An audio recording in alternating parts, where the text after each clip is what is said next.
At today dito tayo maglalunch kay Utol. May dala tayong tilapia ipiprito. Ayan, napakasarap tumira dito. Ayan, o dito na dating ibunan ko. Tatawid tayo ng ilog. Ayan, o, malinaw. Hindi umulan kahapon na yan. May mga naliligo dyan. May nakikita akong mga tiga dito. Ayan.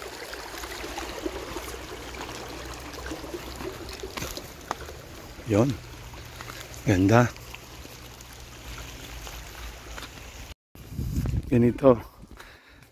Tahimik, no? Tapos may ako ibunan doon. Napakasarap dito kasi may clearing dyan eh. Doon sa natin pwesto ng ibong ko wala.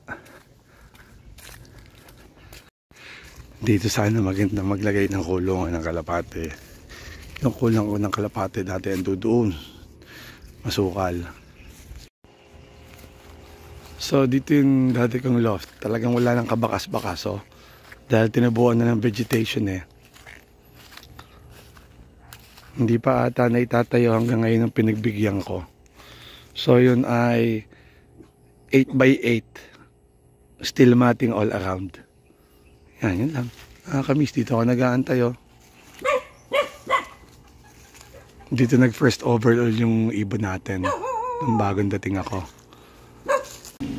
So, kumain ako ng lunch sa kapatid ko.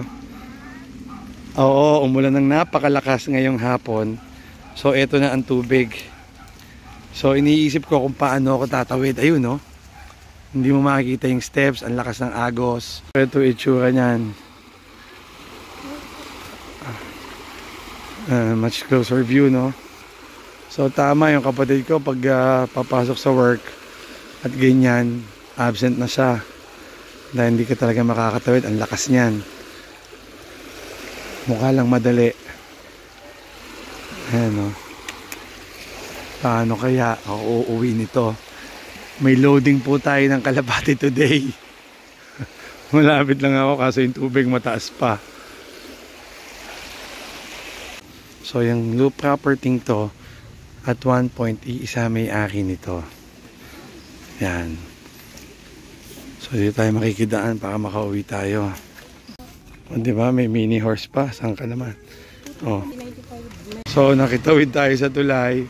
Ngayon maglalakad naman tayo pabalik sa motorsiklo. Katawid na. Uuwi na. Papatoka pa ng mga ibon.